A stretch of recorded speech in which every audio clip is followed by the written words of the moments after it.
반갑습니다. 오늘 제가 소개해드릴 책의 제목은 모모입니다. 모모는 오늘 이 책의 주인공의 이름이기도 한데요. 책을 한번 넘겨볼까요? 시간을 훔치는 도둑과 그 도둑이 훔쳐간 시간을 찾아주는 한 소녀에 대한 이상한 이야기. 모모의 뒷모습만 나와 있는데 사실 책에는 모모의 얼굴이 나와 있진 않아요. 모모의 얼굴보다 중요한 건 모모가 어떤 사람인가이죠. 어둠 속에서 비춰오는 너의 빛, 어디에서 오는지 나는 모르네.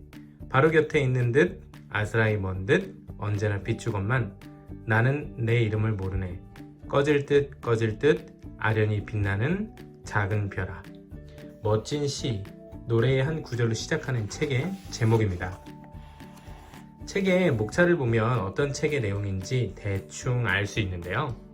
첫 장은 모모와 그 모모의 친구들에 대한 이야기가 나오고 있어요.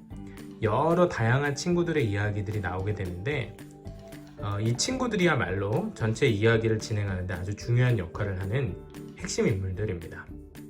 두 번째, 2부에서 등장하는 건 바로 회색 신사들이에요.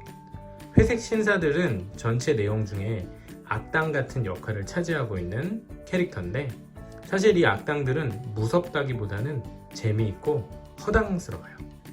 엉뚱한 행동들도 자주 하고요. 그래서 모모와 친구들을 괴롭히긴 하지만 꼭 두렵다기보다는 왠지 정이 가는 악당들이기도 합니다. 자, 3부 시간의 꽃.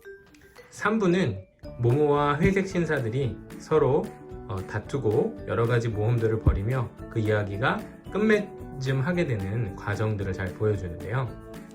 마지막 장에서 모모가 이 과정들을 어떻게 해결해 내는지는 정말 누구도 예상하지 못하는 방향으로 진행됩니다. 굉장히 재밌죠. 학생들과 같이 이 책을 읽어보면 오늘은 1, 2부까지만 읽어와 라고 얘기를 하는데 1, 2부까지 읽어오는 친구들이 아무도 없어요. 너무 재밌어서 3부까지 한 번에 다 읽어보기 때문이죠. 보통 재미있어하는 해리포터와 같이 모험담을 좋아하는 친구들이라면 아마 아주 재밌게 읽을 수 있을 겁니다. 책의 맨 뒷부분을 보면 이 책을 지은 미하엘 엔데 작가님이 소개되어 있어요. 내용들을 한번 읽어보면 아시겠지만 미하엘 엔데 작가님은 독일 출신의 작가님이시고 청소년 문학을 다양하게 지었다는 것은 청소년들에게 관심이 많다는 말이겠죠. 우리 10대 소년 소녀들이 읽을 만한 멋진 이야기들을 많이 지으셨어요. 저는 개인적으로 모모라는 책을 너무 좋아하지만 이 끝없는 이야기라는 책도 아주 좋아합니다. 이 끝없는 이야기라는 책은 영화로도 만들어졌는데요. 네버 엔딩 스토리라는 제목의 영화예요. 혹시 관심이 있다면 찾아봐도 좋을 것 같고 저도 어렸을 때 이 영화를 보고 그 영화 속에 나오는 몇몇 장면들은 어른이 된 지금까지도 제 머릿속에 아직도 기억이 되곤 합니다. 그리고 나서 이 모모라는 책은 아마 우리 부모님들도 한두 번씩 다 읽어보셨을 혹은 그 제목을 들어보셨을 책인데요. 이번 기회에 자녀들과 함께 읽을 수 있는 기회가 마련되면 좋을 것 같습니다. 그렇다면 이 모모라는 책은 어떻게 읽으면 좋을까요? 모모라는 책은 무엇보다 스스로 질문을 던져보며 읽는 것이 가장 재미있게 읽을 수 있습니다. 자, 6장의 제목은 똑 떨어지는 엉터리 계산입니다. 똑 떨어지는데 어떻게 엉터리일 수 있을까요? 이 책은 모든 책의 내용 중에 이런 수수께끼 같이 궁금하고 재미있을 만한 문장들이 참 많아요.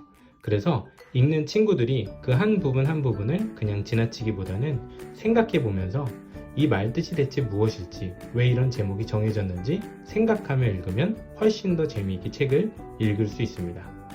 예를 하나 들어보겠습니다. 자, 이 책에는 회색 신사들이 등장해요. 회색 신사들은 모두 대머리입니다. 왜 악당들은 꼭 대머리여야 할까요? 영화나 다른 책에 보면 악당들은 항상 머리카락이 없는 경우가 많아요. 맞습니다. 오늘 이 책에서도 악당들이 대머리인 이유는 바로 시간과 연관이 되어 있는데요.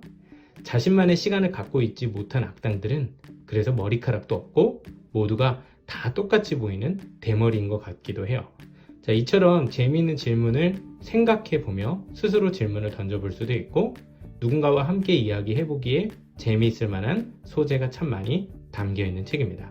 그래서 모모는 꼭 질문을 만들어가며 자신만의 재미있는 질문을 찾아내며 읽기에 좋은 책입니다. 자, 그렇다면 이 모모라는 책은 누가 읽으면 좋을까요?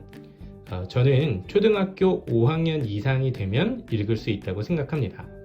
5학년 이상의 학생들과 읽었을 때 그 책에 나와 있는 중요한 문장들, 또 뜻깊게 생각해 봐야 될 중요한 질문들을 다양하게 찾아내는 걸 볼 수 있었어요. 당연히 6학년이나 중학생들 혹은 예전에 모모라는 책을 읽어본 친구들도 나중에 다시 한번 읽어본다면 이 책에 이런 내용이 있었네? 이렇게 생각해 볼 만큼 아주 생각할 거리가 많이 담겨 있는 좋은 책입니다. 또 특히 추천해주고 싶은 친구는 문학을 싫어하는 친구들, 보통 이야기를 재미없다고 느끼는 친구들, 대신에 영화나 과학적 지식을 좋아하는 친구들에게도 이 책을 꼭 소개하고 싶습니다. 이 책에는 시간에 대한 아주 철학적인 이야기들도 많이 담겨 있는데 자연과학을 좋아하는 친구들도 이 책을 보면 시간에 대해 다양한 생각들을 아마 할 수 있게 될 거예요. 아니면 영화를 좋아하는 친구들, 모험담을 좋아하는 친구들도 이 책을 아주 좋아할 거라고 기대합니다. 이 책을 언제, 어디에서 읽으면 좋을까요? 저는 시간과 장소를 정해놓지 말고 옆구리에 이 책을 끼고 다니거나 가방에 넣고 다니면서 조금씩 짬이 날 때 읽어가면 좋은 책이라고 생각합니다. 왜냐하면 책이 너무 재밌기 때문이에요. 책이 너무 재밌어서 다음 장을 읽고 싶은 마음이 계속 올라오기 때문에 이 책은 시간을 꼭 정해놓고 숙제하듯 읽을 필요가 전혀 없습니다.